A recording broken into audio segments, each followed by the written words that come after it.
Por mucho tiempo, nuestra provincia estuvo habitada por grupos indígenas. Cuando Cristóbal Colón se le encomienda llegar a las Indias, pero en vez de viajar para el este, viajar para el oeste y dar toda la vuelta al mundo, se encuentra con estas tierras americanas. Pasan muchos años hasta que 3 navegantes empiezan a incursionar el territorio al sur de nuestro continente, ¿sí? Comienzan a viajar al sur de nuestro continente, sobre todo porque las noticias en España eran que eran tierras muy aptas para trabajarse y que se había encontrado en muchos lugares oro. Por eso muchos navegantes decidieron navegar al sur y ahí se encontraron con Entre Ríos. Juan Díaz de Solís, ese es el que descubre el Río de la Plata.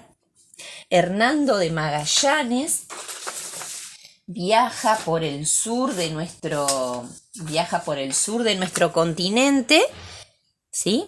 Hernando de Magallanes, y encuentra este estrecho que puede pasar para el otro lado del mundo, por eso ese estrecho se llama Magallanes, en honor a Hernando de Magallanes. Y Sebastián Gaboto es el que incursiona el Río de la Plata descubierto por Solís y navega río arriba recorriendo las costas entrerrianas. Ustedes en el libro tienen un mapa de Entre Ríos. Miren qué extraño el dibujo, porque era visto de esa forma, digamos. No existían los drones ni los aviones para tomar fotos aéreas. Así que iban dibujando más o menos en lo que se podía ver desde arriba de un barco. Entonces, Juan Díaz de Solís descubre el Río de la Plata y Sebastián Gaboto es el que incursiona el río Paraná y va recorriendo las zonas entrerrianas. A este periodo se lo llama periodo colonial. ¿Por qué periodo colonial? Porque todas las tierras americanas pasan a pertenecer a España. Pertenecer entre comillas, porque las tierras ya eran de los indígenas. Pero bueno, a través de la fuerza, de buenos modos o de malos modos, los españoles se van adueñando de las ciudades. ¿Y cómo se van adueñando de las ciudades? Haciendo colonización. ¿Qué es colonizar? Es fundar ciudades en un territorio, quitárselo a los indígenas y crear ciudades. Entonces, Entre Ríos se ve favorecido por 3 corrientes colonizadoras. Esta corriente que vino del oeste, donde Santa Fe ya era una ciudad, entonces la gente, algunos cruzaban el río en canoa y se establecían cerca de Paraná en la Bajada Grande, y ahí empezaron a desmontar el terreno, sacaban todos los árboles y lo que hacían primero era construir, más o menos algo así, construir el cabildo, construir la iglesia, hacer una plaza, un fuerte alrededor para que los indígenas no avanzaran, ¿sí?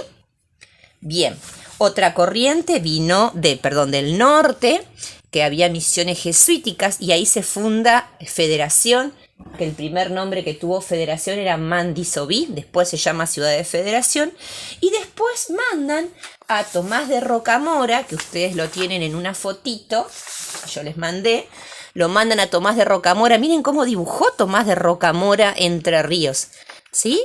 Nada que ver a los mapas que utilizamos en la actualidad, pero bueno, en ese tiempo la cartografía se hacía así, porque no tenían instrumentos aéreos como para poder ver el territorio desde arriba.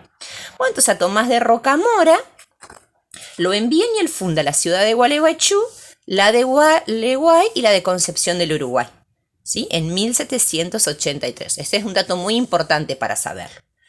Bueno, y así va pasando la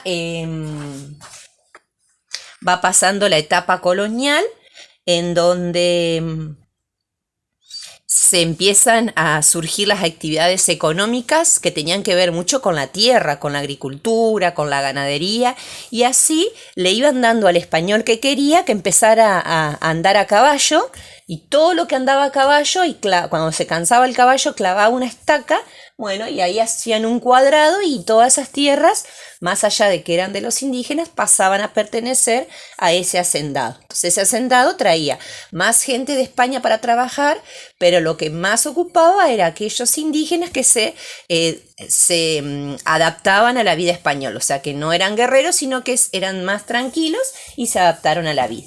Y así fue pasando esta etapa colonial entre conocerse un poco más entre los indígenas y los españoles, pero los españoles fueron los que al tener más poder, ejercieron una influencia sobre los indígenas. Bueno, espero que puedan responder las preguntitas. Tienen para trabajar hoy y el martes que viene. O sea que si no lo pueden hacer hoy, lo pueden hacer el martes que viene. Les mando un beso.